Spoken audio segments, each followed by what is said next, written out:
গ্রামের একেবারে শেষ প্রান্তে ছিল একটা পুরনো বাঁশঝাড়।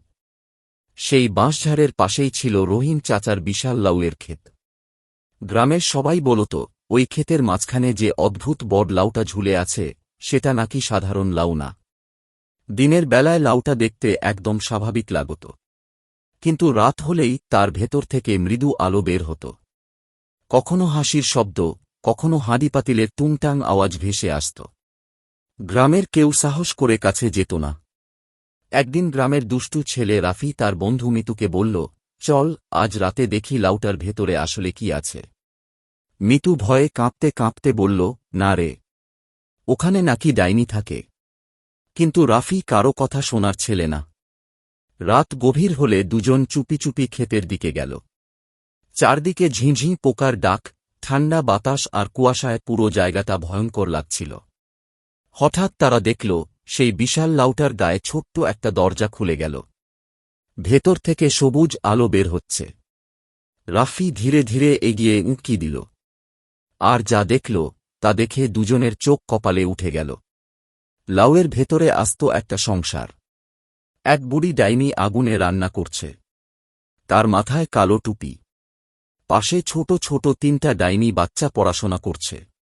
একজন ঝাড়ু উড়ানো শিখছে, আরেকজন ব্যাঙের স্যুপ খেতে খেতে মুখ বাঁকাচ্ছে। ডাইনি বুড়ি হঠাৎ বলল, আরে, বাইরের গন্ধ পাচ্ছি কেন? রাফি আর মিতু ভয়ে নিচে লুকিয়ে পড়ল।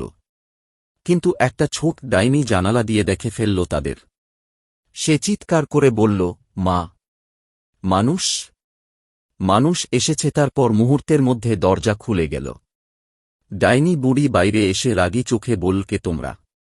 মিতু তো কাঁদতে শুরু করল, আমরা ভুল করে এসেছি। কিন্তু আশ্চর্যের বিষয়, ডাইনি বুড়ি হঠাৎ হেসে ফেলল, মানুষ হলেই যে খারাপ হবে তা তো নয়সো। ভেতরে দুজন ভয়ে ভয়ে লাউয়ের ভেতরে ঢুকে তারা আরও অবাক হয়ে গেল। ছোট্ট লাউয়ের ভেতরটা যেন বিশাল রাজপ্রাসাদ। দেয়ালে জোনাকির আলো, রান্নাঘরে ফুটছে নীল রঙের স্যুপ, আর ছাদে উঠছে ছোট ছোট ঝাড়ু। ডাইনি বুড়ি বলল, মানুষ আমাদের ভয় পায়, তাই আমরা লাউয়ের ভেতরে লুকিয়ে সংসার করি। রাফি সাহস করে জিজ্ঞেস করল, তোমরা কি মানুষ খাও? সব ডাইনি একসাথে হো হো করে হেসে উঠল। একটা ছোট ডাইনি বলল, ইস, মানুষ এত বাজে স্বাদের। তারপর তারা রাফি আর মিতুকে মধুর পিঠা আর জাদুর শরবত খেতে দিল। শরবত খাওয়ার পর মিতু হঠাৎ বাতাসে ভাসতে শুরু করল। সে চিৎকার দিল, আমি উঠছি, আমি উঠছি। সবাই হাসতে লাগল। রাত যত গভীর হল, ডাইনিদের সংসার তত জমে উঠল। কেউ গান গাইছে, কেউ জাদু দেখাচ্ছে। কিন্তু হঠাৎ বাইরে বজ্রপাত শুরু হল। ডাইনি বুড়ি ভয় পেয়ে বলল, সর্বনাশ, কালো শিকারী আসছে। রাফি জিজ্ঞেস করল, কালো শিকারী কে? ডাইনি বুড়ি কাঁপা গলায় বলছে, জাদুকরদের ধরে নিয়ে যায়। ঠিক তখনই আকাশ কালো ধোঁয়ায় ঢেকে গেল। বিশাল কালো পাখির উপর চড়ে এক ভয়ঙ্কর জাদুকর নেমে এল।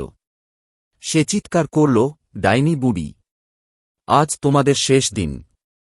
ডাইনির বাচ্চারা ভয়ে কাঁদতে লাগল। রাফি সাহস করে বলল, আমরা সাহায্য করব।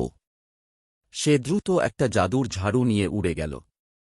মিতুও একটা কড়াই থেকে নীল রঙের স্যুপ ছুঁড়ে মারল জাদুকরের দিকে। স্যুপ পড়তেই জাদুকর ব্যাঙে পরিণত হয়ে গেল। ডাইনিরা আনন্দে চিৎকার করে উঠল। ডাইনি বুড়ি খুশি হয়ে বলল, তোমরা আমাদের বাঁচিয়েছ। বিদায়ের সময় বুড়ি তাদের একটা ছোট জাদুর লাউ দিল। যখনই বিপদে পড়বে এটা খুলবে। পরদিন সকালে গ্রামের মানুষ দেখল, বিশাল লাউটা আর নেই। কেউ বিশ্বাস করল না রাফি আর মিতুর কথা। কিন্তু রাতে যখন তাদের ঘর থেকে ছোট ছোট ঝাড়ু উড়ে বের হতে দেখা গেল, তখন সবাই বুঝল, লাউয়ের ভেতরের ডাইনির সংসার সত্যিই ছিল।